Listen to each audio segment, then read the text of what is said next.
Boa noite, irmãos. Hoje eu queria falar com vocês aqui pregando num texto que está lá em 1 Samuel 9. Mas antes, para a gente contextualizar a situação que a gente está, vamos ler o finalzinho ali de 1 Samuel 8, primeiro de 6 a 10, depois vamos ler o versículo 22. Quando, porém, disseram, dá-nos um rei para que nos lidere, isso desagradou Samuel. Então ele orou ao Senhor e o Senhor lhe respondeu: atenda a tudo que o povo está pedindo. Não foi a você que rejeitaram, foi a mim que rejeitaram como rei. Assim como fizeram comigo desde o dia em que os tirei do Egito até hoje, abandonando-me e prestando culto a outros deuses, também estão fazendo com você. Agora atenda-os, mas advirta-os solenemente e diga-lhes quais direitos reivindicará o rei que os governará. Samuel transmitiu todas as palavras do Senhor ao povo que estava lhe pedindo um rei. E o Senhor respondeu: atenda-os e dê-lhes um rei. Então Samuel disse aos homens de Israel: volte cada um para a sua cidade. E assim termina o capítulo 8 de 1 Samuel. O povo pedindo o rei, e Samuel vai dar o rei de acordo com o que o Senhor ordenou. Aqui está um período turbulento da história de Israel, em que há uma mudança radical da liderança do povo. Antes eram os juízes ocasionais e imprevisíveis, não necessariamente um não tinha parentesco com o outro e nem nada do tipo. Nós vimos há um tempo atrás como Sansão foi um desses juízes que protegeu Israel. Mas agora eles estão pedindo para que mude para uma monarquia, que nós sabemos que vai acabar chegando no governo do rei Davi. No entanto, a questão é que estava sendo muito turbulento essa época em Israel e a liderança do povo de Deus estava mudando nesse período a pedido do povo. Nós vimos antes, aqui tem o governo de Eli e de seus filhos. E na necessidade, depois que os filhos de Eli morreram numa batalha em que eles perderam a Arca da Aliança, e Eli morreu ao saber que a Arca da Aliança havia sido pega pelos filisteus, há necessidade de um novo líder, e quem governa o país nessa época é o emergente e justo Samuel. E aqui em 1 Samuel nós vemos como o povo, os anciãos e o povo está pedindo lá por um rei para eles, assim como todas as nações tinham naquela época. E aparentemente a demanda principal deles é por conta de que Samuel já era um senhor de idade e a conduta dos seus filhos, que eram os possíveis que iam liderar o povo depois dele, não era nem um pouco adequada, recebendo subornos e fazendo a justiça do jeito que eles preferissem. E, além disso, a contínua ameaça dos filisteus com Israel. Embora nós podemos, num primeiro momento, sentir simpatia com essas preocupações do povo, que pareciam legítimas, Samuel não ficou nada satisfeito com as reivindicações que eles estavam fazendo. E, como diz aqui no texto, isso foi mal aos olhos de Samuel. E não se engane, por mais que nós possamos, num primeiro momento, achar que as reivindicações dele pudessem ser justas pelos motivos, Samuel estava certo aqui. Porque a rejeição deles não estava sendo por Samuel, mas diretamente ao Senhor como rei. Por isso que eles eram diferentes de todas as nações. Porque o Senhor havia chamado eles para ser diferente de todas as nações. E o rei deles era o Senhor. Mas, apesar disso, o Senhor disse para Samuel: dê a eles um rei. E Samuel respondeu o que Deus havia dito para ele e mandou todos para casa. Agora, o que você pode imaginar o que aconteceu a seguir? Um povo estava lá exigindo de forma rebelde um rei, se rebelando contra Deus, que era o rei deles, para que desse um rei a eles, mas Samuel não havia ainda dado o rei a eles, tinha falado para todos irem, cada um, para suas casas. E essa situação complicada não foi resolvida rapidamente, como nós vamos ver aqui no capítulo 9 de 1 Samuel. E é importante entender o processo pelo qual o rei foi escolhido para Israel. E o capítulo 9 começa assim, abruptamente: havia um homem. E nós podemos ver aqui que uma nova história está se iniciando. A própria história de Samuel, lá no início do primeiro capítulo de 1 Samuel, diz assim: havia um certo homem. E nós podemos ver aqui que o autor de 1 Samuel usa isso para introduzir uma nova história para a gente. E não há uma indicação clara para a gente quando os eventos que estão prestes a acontecer aconteceram depois do que acabou de acontecer no finalzinho do capítulo 8 que nós acabamos de ler, que narrou o evento de Samuel com os anciões do povo. Certamente, quando começamos a ler o capítulo 9, estamos cientes de tudo o que aconteceu lá. E algumas perguntas ficam na nossa cabeça quando vai começar essa história. Israel, afinal de contas, receberá um rei. Quem será ele? E o que esse rei significará para Israel, afinal de contas? No entanto, quando nós estamos aqui começando essa história, nós devemos ser pacientes, porque ao longo do capítulo isso vai ser esclarecido, por mais que o início pareça ser uma história completamente diferente. E diz assim em 1 Samuel 9:1: havia um homem de Benjamim, rico e influente, chamado Quis, filho de Abiel, neto de Zeror, bisneto de Becorate e trineto de Afia. Nós temos aqui a ancestralidade desse homem Quis, de Benjamim, que está aqui. E ele é bem parecido com o pai de Samuel, em 1 Samuel 1:1, que é a pessoa que é introduzida logo no primeiro capítulo. Abiel, Zeror, Become, Afia.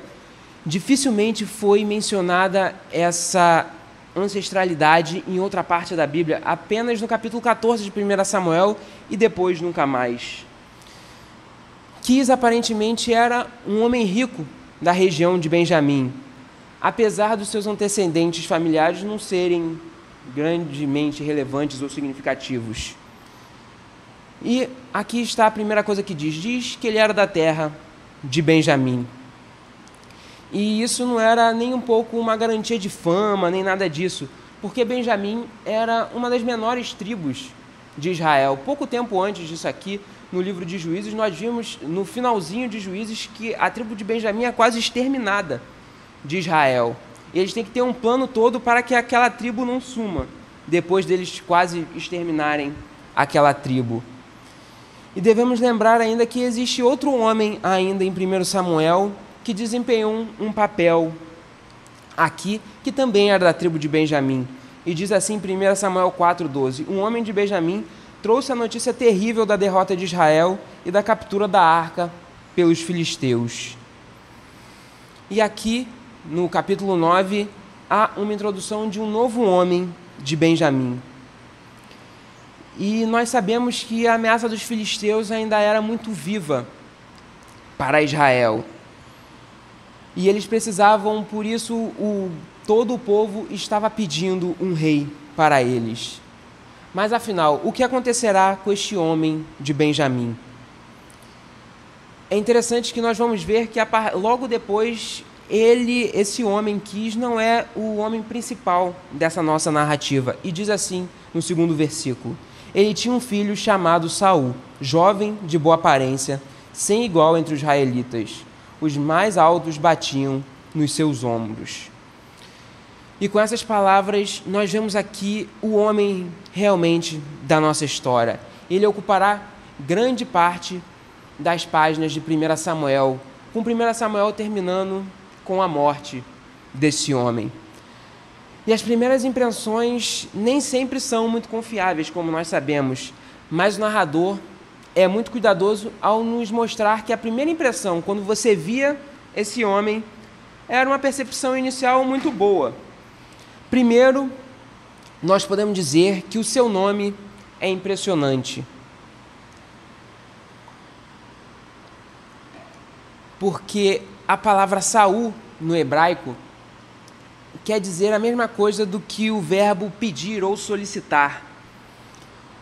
Ou seja, Saul é aquele que foi solicitado. E nós vemos que o povo estava pedindo um rei, ou seja, eles estavam solicitando alguém para ser o rei deles. E essa palavra acaba aparecendo até mesmo lá no nascimento de Samuel, em 1 Samuel. O verbo foi repetido diversas e diversas vezes nesse primeiro capítulo. A forma exata dele, com o mesmo nome de Saul, ocorreu no final daquele capítulo. E isso já nos sugere uma ligação entre Samuel e o filho de Quis, que está aqui no início da nossa história. Mas qual seria essa ligação, afinal?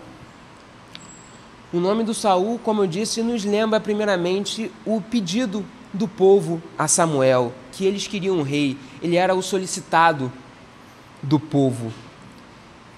E em outro ponto, ele nos lembra ainda que, olhando essa parte inicial, ele era um jovem bonito e bom, como diz o texto. No hebraico, às vezes, quando há tradução para as línguas, acaba perdendo um pouco do sentido do que é. Jovem pode também significar bom, e como nós vimos, ele era o escolhido. Ele era um garoto que se destacava quando você olhava para ele em relação às outras pessoas ali da Judéia. E o mesmo vocábulo foi usado por Samuel em sua advertência sobre o rei solicitado. Ele tomará o melhor de seus jovens. E é estranho que a sequência do capítulo 8 nos apresente logo o melhor desses jovens. Ele não era apenas aqui, como diz o nosso texto, o melhor, um dos melhores. Ele era, sim, o melhor. Não havia homem entre o povo de Israel melhor do que ele. A interpretação do sentido é que Saul era um jovem que se destacava. Ele era bonito e bom. Ele era, com certeza, uma pessoa de boa aparência. E isso é explicitado quando ele está falando em referência à sua altura, que diz que a sua cabeça e ombro estava acima de todos os outros israelitas. Ele era um jovem, como foi dito antes, a primeira aparência, era um jovem impressionante para os israelitas daquela época. E essas são as primeiras impressões que nós temos aqui no início do capítulo de Saul. E ele vai ter um papel muito principal nesse texto e drama que nós vamos ver aqui. Mas todo esse início que nós estamos vendo aqui faz as nossas expectativas aumentarem em relação a essa pessoa. Mas essa história do filho, que era parecia um grande homem de Israel, tem um início muito, eu diria, comum e até estranho, digamos assim, para uma história que vai levar ao rei de Israel. Começa assim, logo no versículo 3. Agora, os burros de Quis, pai de Saul, estavam perdidos. Nós acabamos ali o capítulo 8 com o futuro de Israel em jogo. Uma revolução política estava para acontecer e o povo estava pedindo para Samuel. Mas logo no início do capítulo 9, nós somos levados a uma história bastante comum na zona rural de Israel. Nós somos levados ao campo e, naquele lugar rural, o problema rural normal acontece. O pai de Saul perdeu os burros que estavam lá. E isso está longe da crise do capítulo 8 que nós estamos vendo. E nós podemos ver aqui logo no versículo 3 dizendo assim: E aconteceu que as jumentas de Quis, pai de Saul, extraviaram-se. Ele disse a Saul: Chame um dos servos e vá procurar as jumentas. Observe aqui que há um foco no relacionamento entre o pai e o filho dessa situação. Quis, o pai de Saul, e Saul, o seu filho. Nas histórias anteriores de 1 Samuel, há sempre uma relação conturbada entre os pais e os filhos. Sempre deu errado. Eli e seus filhos que foram para a guerra levaram a Arca da Aliança. Eli, que não controlava seus filhos e morreu ao saber que a Arca da Aliança havia sido capturada e seus filhos haviam sido mortos. Depois Samuel e seus filhos, que não eram como o seu pai e não andaram no caminho do Senhor. E aqui, logo no início dessa história, nós vemos um filho, ao contrário dos outros, é um filho bom, que de bom grado foi lá e obedeceu às ordens do seu pai. E tudo que nós vemos aqui continua nos confirmando que Saul parecia ser uma ótima pessoa. E a história de Saul a seu pai nos levará a 1 Samuel 10:6 e em diante, que vai ser essa jornada de Saul atrás dos burros de seu pai que haviam fugido. E a história nos aguarda muito mais do que apenas burros perdidos. E diz assim no versículo 4: Eles atravessaram os montes de Efraim e a região de Salisa, mas não as encontraram. Prosseguindo, entraram no distrito de Saalim, mas as jumentas não estavam lá. Então atravessaram o território de Benjamim e mesmo assim não as encontraram. Note aqui que eles estavam procurando aquelas jumentas por todos os lugares que eles pudessem no território de Benjamim e eles não conseguiram encontrar. Aquelas jumentas que eles estavam procurando, no final não estavam em lugar nenhum do que eles estavam procurando. Mas isso não é surpreendente, até porque era um longo espaço de terra para eles procurarem e não devia ser nada fácil encontrar algumas jumentas perdidas em todo o terreno que tinha do território de Benjamim. E Saul viu que naquela jornada não estava levando a nada a eles. E diz assim no versículo 5: Chegando ao distrito de Zuf, disse Saul ao seu servo: Vamos voltar, ou meu pai deixará de pensar nas jumentas para começar a preocupar-se conosco. E aqui estão as primeiras palavras de Saul na Bíblia. E, novamente, como a gente disse, as primeiras impressões que a gente tem dele são ótimas, mas elas podem ser enganosas, como nós sabemos que no final das contas vai acabar sendo. Mas essa preocupação de Saul com o seu pai nos mostra um contraste de todas as histórias de pai e filhos que teve até aqui em 1 Samuel, tanto com Eli, tanto com Samuel. Por outro lado, as palavras de Saul nos revelam que ele não estava tão comprometido assim com aquela jornada que o seu pai havia dado a ele e ao servo que ele havia levado. Ele está pronto para voltar, mesmo com aquela tarefa não tendo sido feita. Mas olhando tudo isso, nós nos perguntamos: a que ponto essa história pode nos estar levando? E que sentido tem para o narrador e autor de 1 Samuel nos contar essa história do interior de um garoto que respeita o seu pai e vai à procura de burros? Por que essa história tão normal para alguém que vive no campo está sendo contada logo depois de Israel estar a ponto de uma revolução política? Há uma menção aqui digna que nós temos que falar. Ele fala logo no início desse versículo que eles chegaram na terra de Zuf. E essa é uma dica sutil para onde essa história está nos levando. Zuf, no final, era o tataravô de Samuel. A terra de Zuf foi dada em homenagem, foi dado o nome em homenagem, porque era a terra do tataravô de Samuel. E nessa região havia a cidade em que Samuel vivia.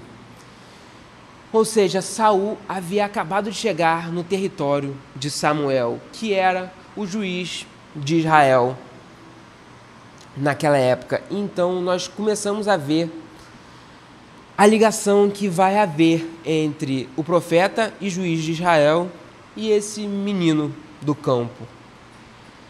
E é claro, Saul não tinha ideia do que estava acontecendo. Ele apenas estava procurando os burros do seu pai que haviam desaparecido. E o servo de Saul sabendo que eles estavam naquela região, tomou uma iniciativa louvável e notável, até intrigante, eu diria. Vamos ver lá no versículo 6. O servo, contudo, respondeu: nesta cidade mora um homem de Deus que é muito respeitado. Tudo que ele diz acontece. Vamos falar com ele. Talvez ele nos aponte o caminho a seguir.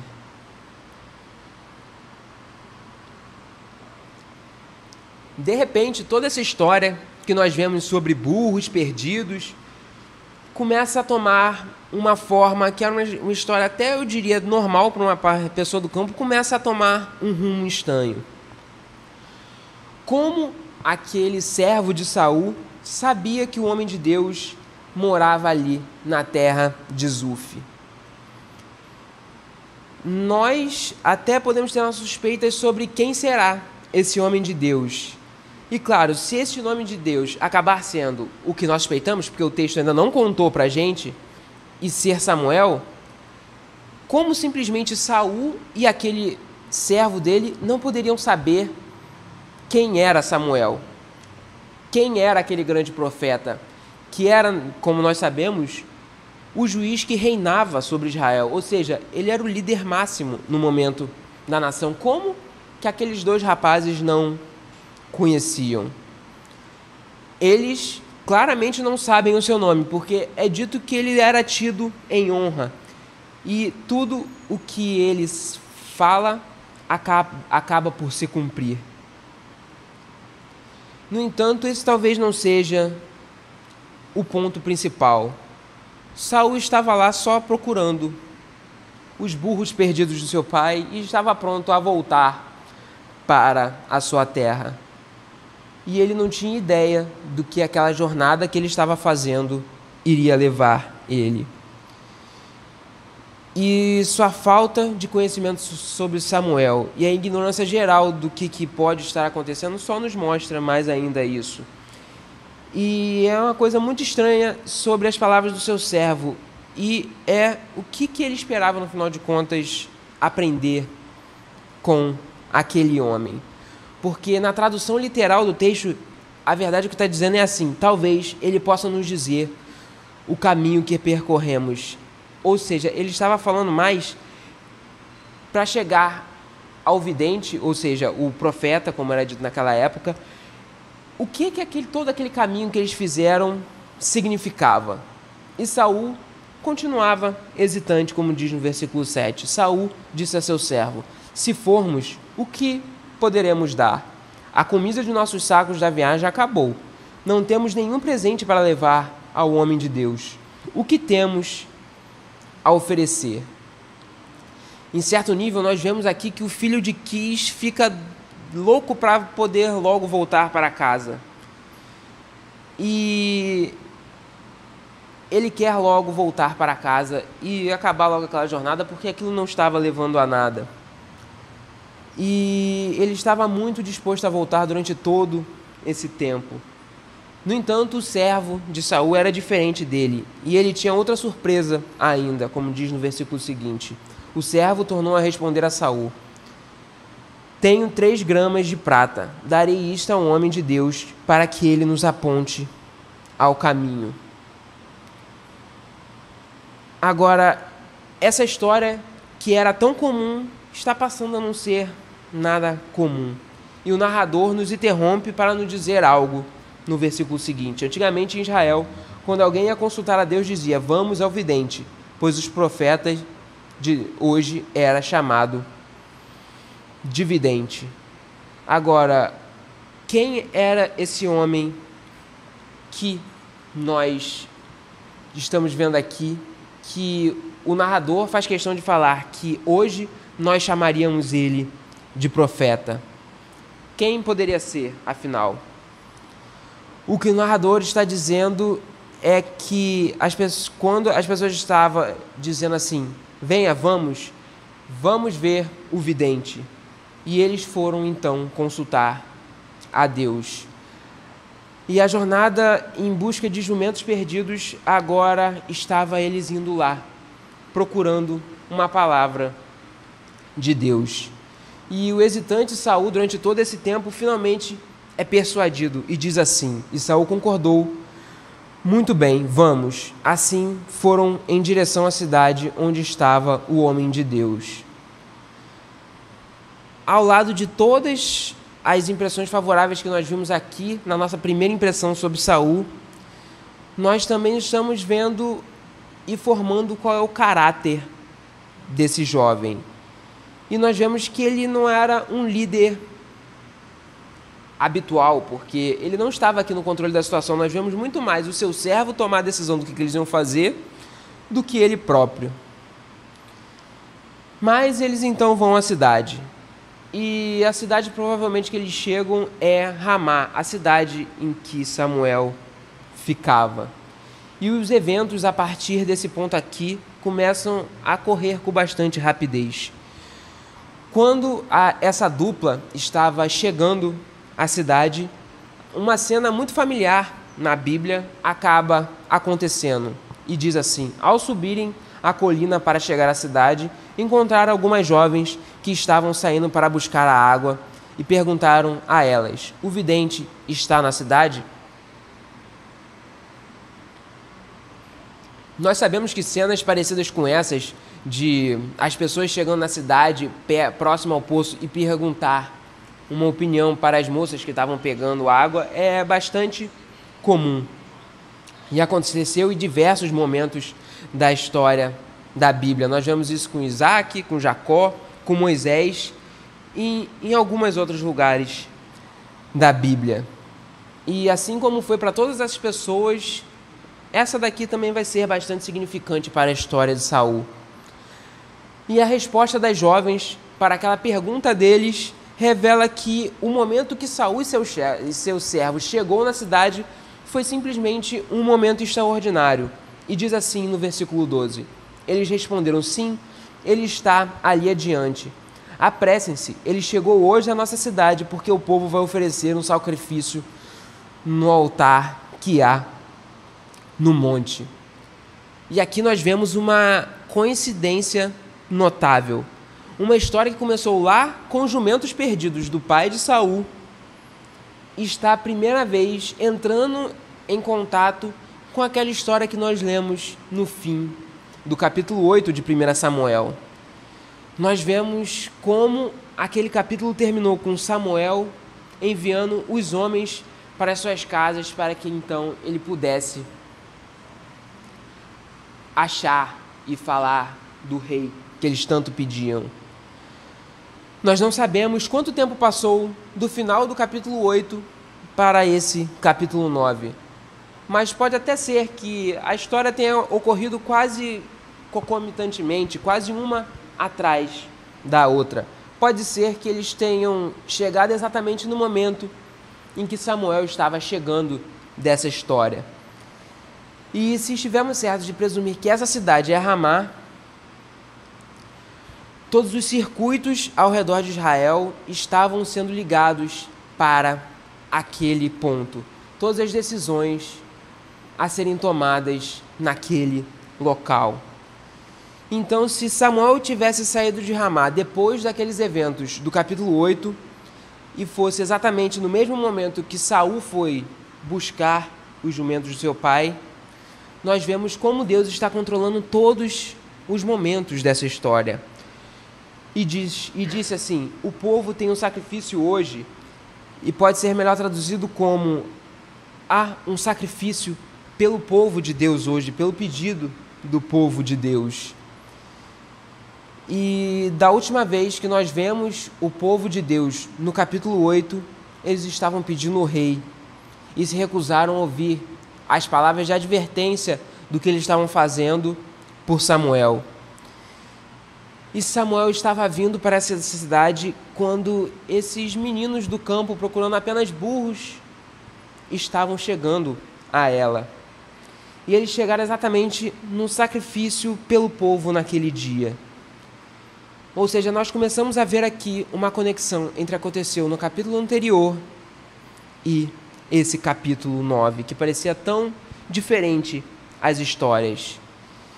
E o que vai se desenrolar então nesta cidade? O sacrifício pelo povo que anteriormente rejeitou a Deus como rei deles e se recusou a ouvir as palavras de Samuel a eles. E Samuel havia presidido então esse sacrifício pelo povo ali em Ramá, como ele poderia ter feito, nós não sabemos porque a história não diz, em outros lugares talvez. Mas nós sabemos que essa ocasião vai ser especial. Os rapazes do campo, é claro, não tinham ideia do que estava acontecendo, eles só apenas estavam lá para perguntar ao vidente sobre a jornada deles. E eles não têm, e claramente quando eles falam para ver os videntes que eles nem sabem quem é o nome, eles não têm ideia do que aconteceu no capítulo 8. E vemos assim, na sequência do capítulo, no versículo 13. Assim que entraram na cidade, vocês o encontrarão antes que suba ao altar do monte para comer. O povo não começará a comer antes que ele chegue, pois ele deve abençoar o sacrifício. Depois disso, os convidados irão comer. Subam agora e vocês logo o encontrarão. Lá, no lugar alto, é o lugar presumidamente que Samuel construiu em Ramá um altar, ou no monte de Ramá, ou próximo à cidade de Ramá. E o foco das palavras dessas moças que estavam ali pegando água era no vidente. E Saul e seu companheiro estavam lá prestes a encontrá-lo. E as pessoas estavam lá esperando por ele, pelo vidente. E nós sabemos que, como o povo estava pedindo por um rei, eles dependiam do vidente. E o sacrifício não poderia prosseguir sem que o vidente tivesse chegado. Pelo menos nessa questão que nós vemos aqui, o vidente, que eles no texto ainda não nos disse que é Samuel, era claramente um líder para aquele povo. Ele não era apenas um vidente que poderia consultar a Deus. Ele também parece agir como um sacerdote para um povo. E tudo nos lembra de Samuel, criado sob a tutela de Eli, e que o Senhor havia estabelecido como profeta de Israel. E nós vemos aqui a urgência nas palavras daquelas meninas que estavam ali pegando água. E é uma consequência direta da observação do fato de que Saul havia chegado exatamente no momento em que o vidente, o profeta de Israel, estava chegando. Se eles soubessem agora que eles iam encontrá-lo imediatamente, elas sabiam ali que imediatamente quando eles chegassem lá, eles iam encontrar o vidente, que ele já estava chegando. E aqui está a importância dessa situação toda, mesmo não sendo explicitada. Ele aqui sugere pela menção de que eles são convidados. O vidente estava reunindo uma grande quantidade de pessoas e eles iriam comer. E nós não sabemos se aquelas pessoas que eles estavam convidando ali para aquela ocasião sabia o que ia ocorrer naquele dia. Nós sabemos com certeza que Saul não tinha a menor ideia do que estava acontecendo, até porque ele estava todo o tempo pensando, vamos voltar logo para casa. E ele não tinha ideia do que estava acontecendo e nem da grande coincidência entre aspas, que era a sua chegada ali. E a nossa expectativa final de que aquele vidente só podia ser Samuel acaba por ser confirmada no versículo 14, que diz: E eles foram à cidade, e ao entrarem, Samuel vinha na direção deles a caminho do altar do monte. E aqui nós vemos que a predição daquelas garotas que estavam lá no poço pegando água estava absolutamente correta, porque assim que Saul e seu servo entraram, eles encontraram Samuel subindo no monte para fazer o sacrifício e ir comer com seus convidados. É claro que quando Saul e seu companheiro chegaram ali, eles não conheciam Samuel, como era de presumir por nós ao longo de toda essa história. E o narrador acaba por confirmar isso para a gente quando Samuel entra na presença de Saul. Samuel foi mencionado pela última vez lá no capítulo anterior, no final do capítulo 8, que nós lemos aqui, quando nós vimos ele enviando os homens de Israel para as suas casas. E a questão do rei que o povo de Deus estava pedindo estava por suspenso até Samuel voltar a eles com uma solução, com o jovem que foi solicitado por eles para proteger o país e para ficar no lugar de Samuel, que já estava velho. Por fim, aquele rapaz que nós vimos que o nome é solicitado, nós vemos aqui um momento então memorável. As vidas dessas duas pessoas estavam finalmente por se cruzar e esse cruzamento das vidas deles eles continuariam ligados até a morte de Samuel. E aqui Saul e Samuel se encontram finalmente pela primeira vez.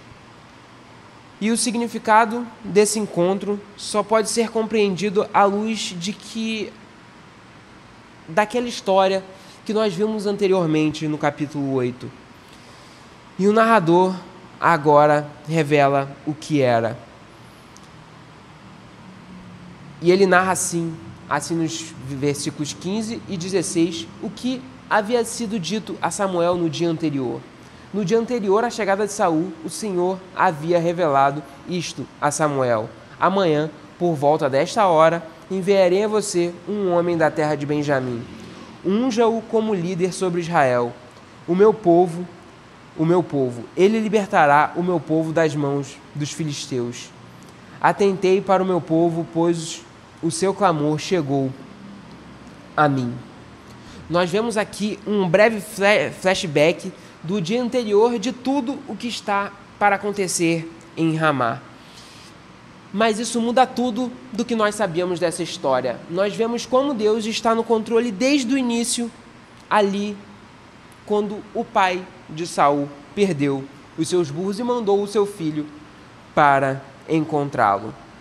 Toda aquela sequência de coisas que aconteciam deixou de ser apenas ordinário e começa a ser incrível o como Deus foi levando essa viagem deles para encontrar os burros. Toda essa viagem, que diga de passagem, foi fracassada porque eles não conseguiram encontrar burro de seu pai nenhum.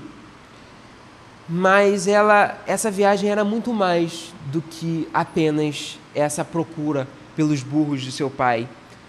O Senhor, no final, estava enviando Saul para Samuel. E nós vemos aqui o grande momento de sua chegada. Agora faz todo o sentido. Foi tudo obra de Deus para chegar naquele momento. Tudo que aconteceu até agora, desde os burros fugindo, do seu pai mandando eles procurarem os burros, deles chegarem até o fim da terra de Benjamim, próximo à cidade de Samuel, o seu servo decidir: vamos lá falar com o vidente para nos falar sobre o que é essa nossa jornada e aonde estão os burros. Tudo isso começa a ter um valor significativo muito maior do que nós poderíamos ter ideia só começando a ler essa história. O Senhor estava enviando um homem da terra de Benjamim, Saul, para Samuel. E isso foi algo que foi revelado a Samuel no dia anterior. E agora o Senhor estava enviando aquele homem da terra de Benjamim, nós sabemos Saul, para Samuel, para fazer ele líder de Israel. E o que o Senhor disse para Samuel no dia anterior muda tudo. Mas é interessante nós vermos como está escrito. Observe que é dito para Samuel ungí-lo. E nós podemos deduzir assim que foi assim que Samuel deveria ungir e fazer dele um rei. Isso nos faz lembrar das últimas palavras da oração de Ana, lá em 1 Samuel 2. Ele dará força ao seu rei e exaltará o poder do seu ungido, indicando a autoridade contínua, também indicando a autoridade contínua de Samuel. E Samuel era quem faria essa unção do futuro rei de Israel. Mas ainda nós devemos ver que quem era sobre o que o homem ungido deveria ser. O povo havia pedido o quê? Que houvesse um rei entre eles, assim como todas as nações tinham. Mas Deus estava, como diz no texto, falando para Samuel para ungir um líder para ele. Aqui ele não diz a palavra esperada pela gente, que seria um rei. E embora no devido momento Saul fosse chamado de rei em Israel, o propósito de Deus, assim como nunca foi, não era de que ele fosse um rei. Afinal de contas, eles eram o povo escolhido de Deus e o rei deles era o Senhor. Israel continuaria sendo o povo de Deus. Eles continuavam não sendo como as outras nações, mesmo eles agora chamando Saul como o seu rei, assim como as outras nações tinham. O Senhor chama eles de o meu povo em diversas vezes no versículo 16. E o seu novo líder, que está ali prestes a ser ungido, não receberá de Deus o título de rei, mesmo ele chamando ele de rei na sequência. E se não fosse pela palavra anterior do Senhor a Samuel, nós nem presumiríamos que o que está dizendo aqui de um líder para Israel, o que, por exemplo, Samuel já era, sem ser um rei, era sobre um rei. Mas ainda observe o que o homem ungido deveria fazer. Ele salvará o meu povo das mãos dos filisteus. O povo havia pedido um rei para que ele saísse na frente de nossas batalhas e lutasse e garantisse a sua defesa para com aqueles povos que estavam no entorno e que ameaçavam a todo momento Israel. O Senhor parece ter visto o pedido por um rei e surgiu o pedido de rei do seu povo surgiu por conta do medo dos filisteus. No entanto, salvar o seu povo dos seus inimigos é o que Deus já estava fazendo a todo momento. Desde que tirou eles do Egito, ele protegeu eles durante todo o período do deserto, e mesmo no Egito, Deus protegeu a eles para que eles pudessem sair. E quando eles chegaram ali na terra de Israel, ele forneceu juízes que salvaram continuamente Israel da ameaça dos filisteus. Nós vimos, por exemplo, como Sansão protegeu Israel durante muito tempo dos filisteus. E o Senhor salvou recentemente Israel das mãos dos filisteus em uma resposta a uma oração do próprio Samuel. Não havia nada de novo do que esse homem de Benjamim, que estava prestes a ser aclamado como rei, poderia fazer de diferente do que já não acontecia em Israel antes. Porque o Senhor já estava fazendo isso o tempo inteiro. Porque tenho visto e ele viu quando o povo dele pediu, e porque tenho visto o meu povo, porque o seu clamor chegou a mim, vou dar a eles o rei. O Senhor não estava enviando um homem de Benjamim porque havia pedido um rei, mas porque ele viu a necessidade deles de um rei. Curiosamente, Samuel advertiu eles e o que aconteceria se eles recebessem o rei. E eles continuaram clamando por causa de um rei. Mas o Senhor não respondeu a eles naquele dia, como vimos lá no capítulo 8 de 1 Samuel. Mas o Senhor havia escutado o clamor dele e havia enviado Saul. O Senhor como nós sabemos, frequentemente ouve o clamor do seu povo e vem salvá-los quando isso acontece, como aconteceu diversas vezes em toda a Bíblia. E novamente, como nós vemos aqui do homem de Benjamim, nós vemos o Senhor mantendo a sua bondade para com o pedido do seu povo.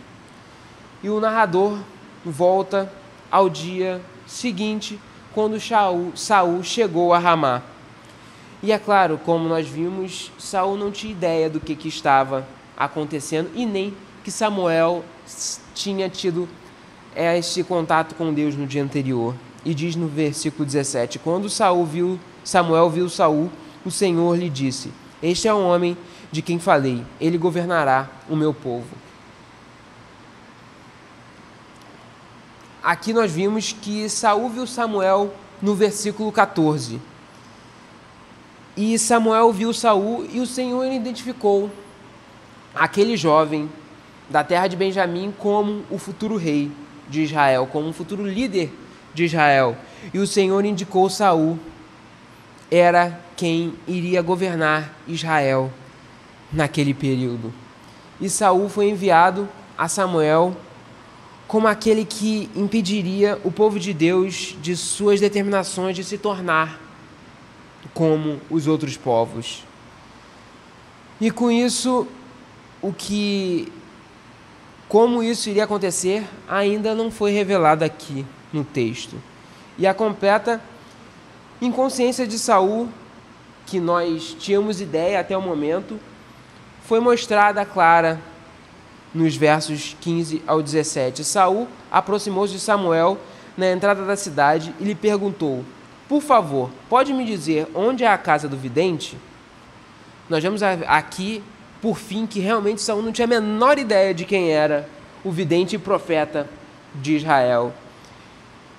E aquele homem que estava na frente dele era exatamente a pessoa quem ele procurava. Era Samuel. E ele não tinha a menor ideia de quem era. E ele, afinal de contas, a única coisa que ele sabia dessa viagem inteira é que ele estava procurando os burros de seu pai e que ele não havia encontrado. E que o seu servo falou para eles falarem com o vidente para ver se eles encontravam os burros ou o que aquele caminho todo que eles fizeram, o que aquilo significava, afinal de contas. Agora, tente imaginar a surpresa de Saul com as primeiras palavras que ele ouviu de Samuel. Respondeu Samuel: eu sou o vidente. Vá na minha frente para o altar, pois hoje você comerá comigo. Amanhã cedo eu contarei a você tudo o que quer saber e o deixarei ir. Quanto às jumentas que você perdeu há 3 dias, não se preocupe com elas, já foram encontradas. E a quem pertencerá tudo o que é precioso de Israel, senão a você e toda a família de seu pai. Agora pense por um momento na surpresa de Saul. Ele não tinha contado simplesmente para ninguém, só ele e o seu servo sabiam o porquê da jornada dele. Ninguém mais sabia o porquê da jornada dele, que era só procurando os burros de seu pai que haviam sumido. Mas Samuel contou exatamente o motivo da jornada deles e que os burros, no final das contas, já haviam sido encontrados por seu pai.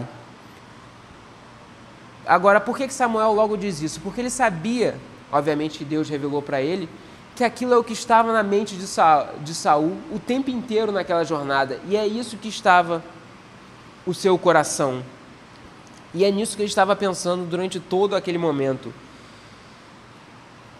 Mas Samuel estava sugerindo que havia muito mais naquela jornada do que ele pudessem imaginar. Porque ele disse para ele: tudo o que é mais precioso em Israel não será seu e da família do teu pai? Nós, leitores, sabemos muito bem o que realmente ele havia de precioso em Israel e o que estava por vir para Saul. Mas, no entanto, Saul não sabia de nada disso que nós sabemos, não sabia da história anterior do povo pedindo um rei, e muito menos do que nós sabemos já da Bíblia, de que ele vai ser o rei de Israel. E diz assim no versículo 21, Saul respondeu, acaso não sou eu um benjamita, da menor das tribos de Israel, e não é o meu clã o mais insignificante de todos os clãs da tribo de Benjamim? Por que está dizendo isso a mim? Saul não tinha simplesmente a menor ideia do que estava para acontecer ali. Ele era apenas um menino do interior, indo fazer uma jornada pelo seu pai. O que ele poderia ter? Que tudo que era de importante em Israel seria dele.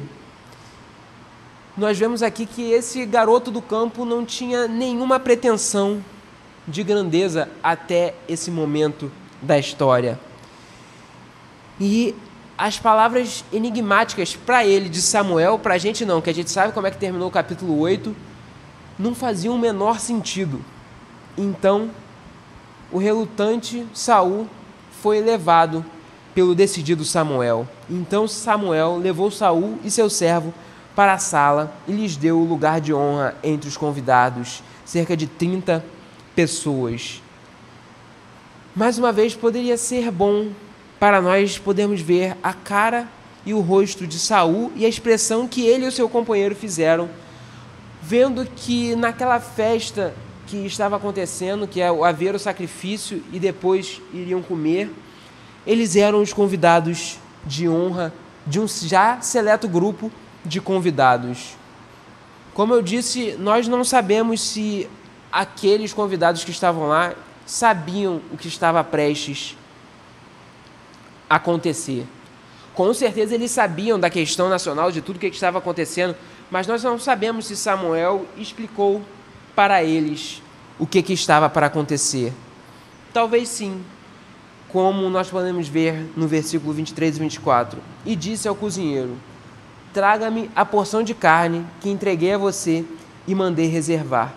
O cozinheiro pegou a coxa do animal com o que estava sobre ela e colocou tudo diante de Saul.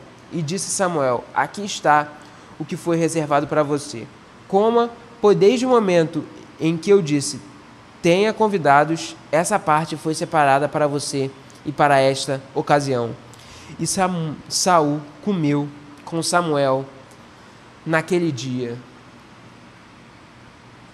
E ali Saul percebeu que ele realmente era um convidado de honra daquele já seleto grupo que estava ali. E ele, obviamente, percebeu que Samuel, o vidente, já sabia da sua chegada e que ele era um convidado de honra. Ele chegou exatamente na hora que foi designada. E nós vemos aqui que os alimentos foram escolhidos e foram reservados para ele e para esse momento especial. Então Saul comeu com Samuel.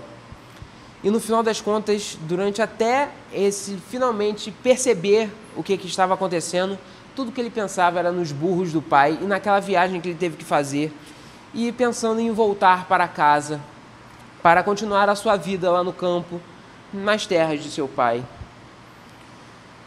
Nós não somos mais informados do que aconteceu nessa festa, mas nós devemos então seguir os movimentos de Saul depois que ela acabou. Depois que desceu do altar do monte para a cidade, Samuel conversou com Saul no terraço de sua casa. No hebraico é seguido mais perto do que a NVI diz na segunda metade desse versículo. Samuel falava com Saul no telhado de sua casa. Nada nos é dito do que eles conversaram. Certamente Samuel não explicou tudo o que havia de acontecer, do que aconteceu e do que havia de acontecer. Porque diz assim, ainda no versículo 26, então, ao romper da madrugada, Samuel gritou a Saul no telhado, levanta-te, para que te envie no teu caminho. Saul se levantou e ele e Samuel saíram para a rua. A gente pode imaginar que o suspense tenha sido enorme para Saul. Era, afinal, um mistério o que o vidente vai contar para ele e o que está acontecendo no final de contas. Ele sabia até aqui que ele chegou no momento certo na cidade e que ele era o convidado de honra.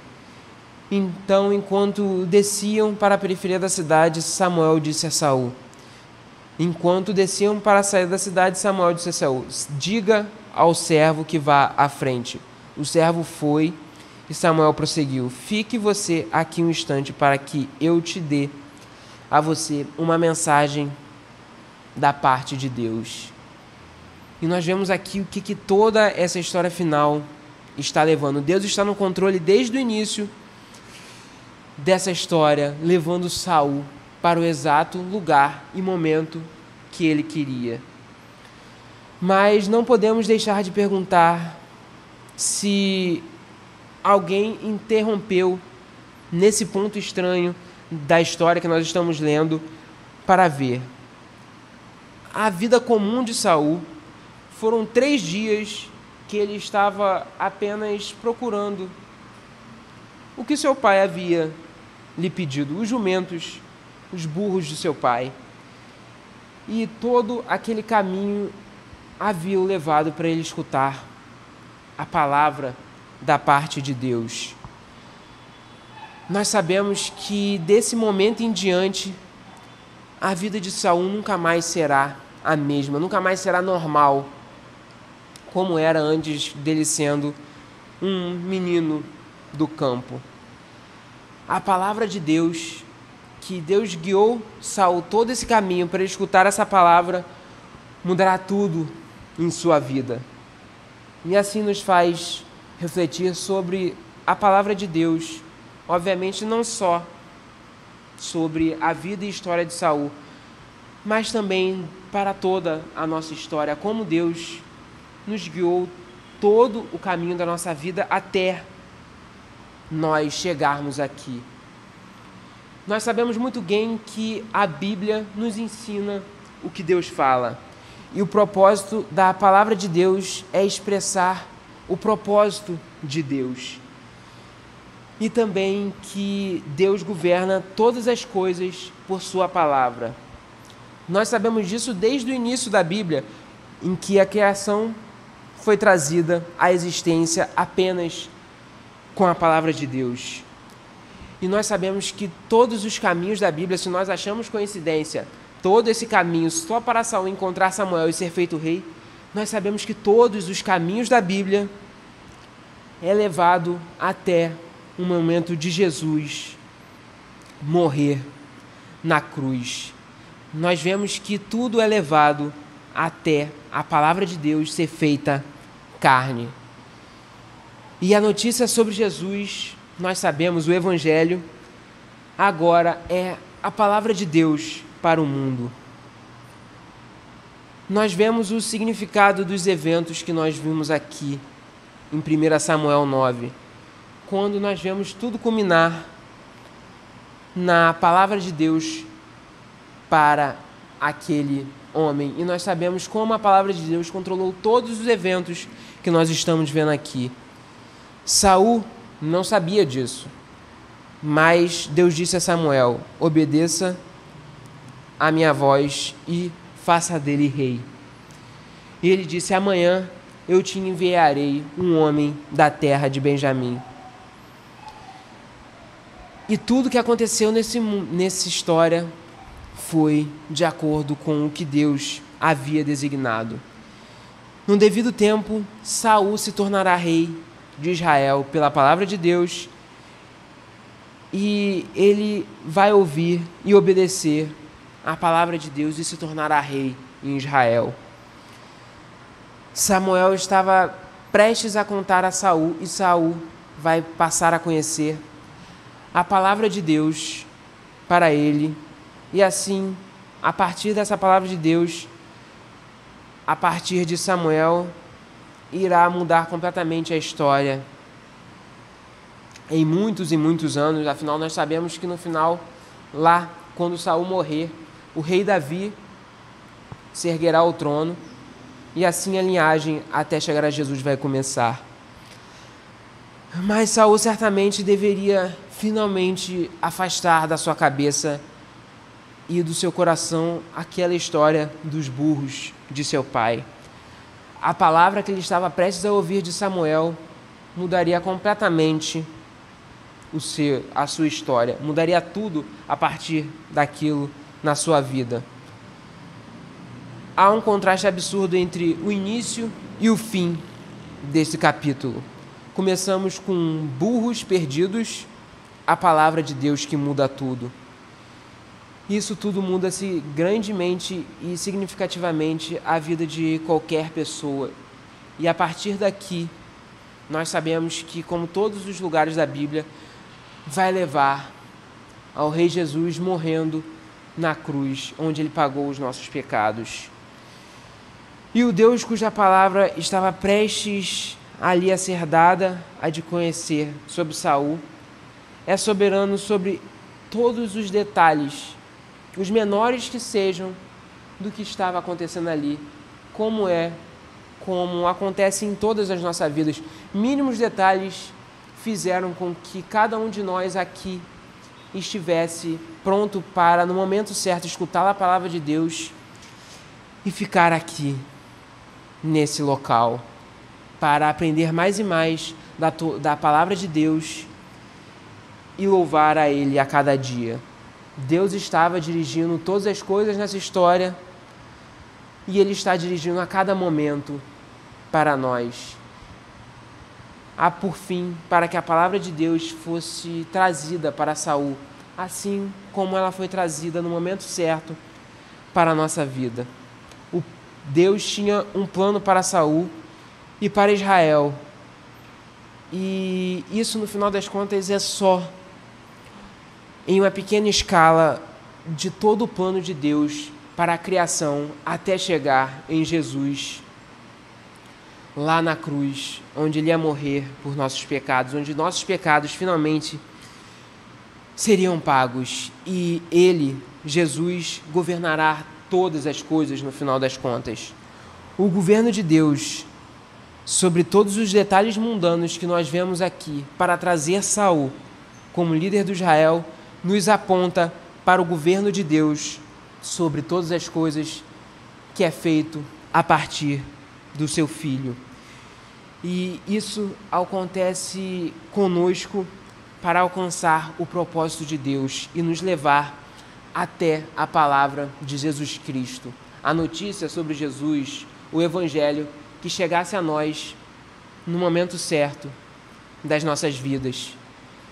E nós devemos saber, em todos os dias de nossa vida, que Deus, não importa, mesmo hoje, Ele controla todos os momentos para nós estarmos aqui reunidos para louvar e adorar no Seu nome. E que nós possamos sempre em nossa vida olhar todos os momentos da nossa vida e saber que Deus está usando aquilo para no final nos levar, os escolhidos por Ele, no final para Ele, para escutar a Sua palavra, e que nós possamos nos alegrar e ver a Sua graça em tudo que aconteceu lá na cruz, para então nos salvar e perdoar nossos pecados. Vamos orar, irmãos. Deus, obrigado por mais esse dia que Tu nos trouxeste aqui.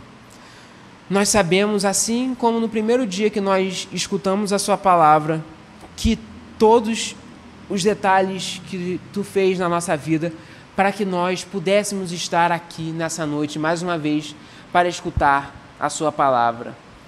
Permita que em nenhum momento da nossa vida nós esqueçamos disso, que Tu prepara toda a nossa vida para que nós possamos escutar a Tua palavra.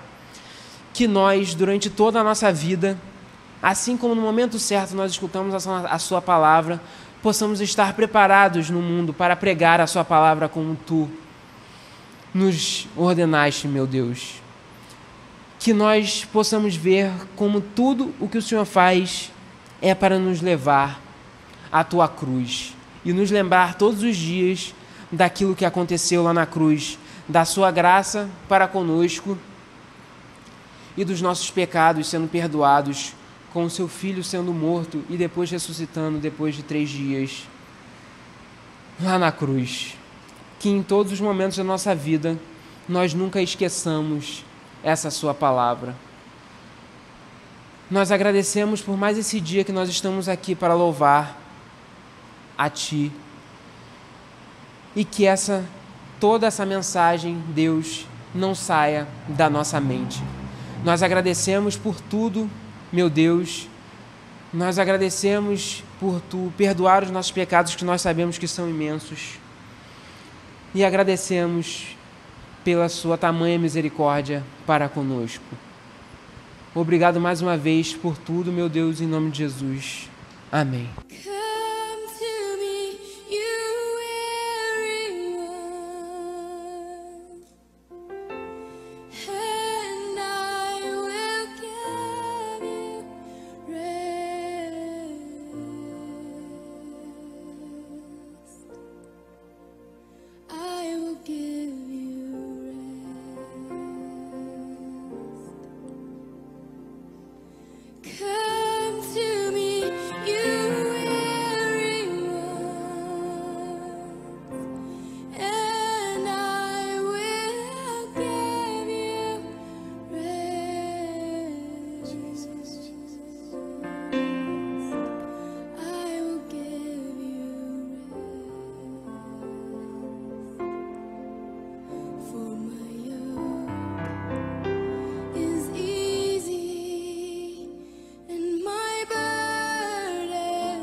Come to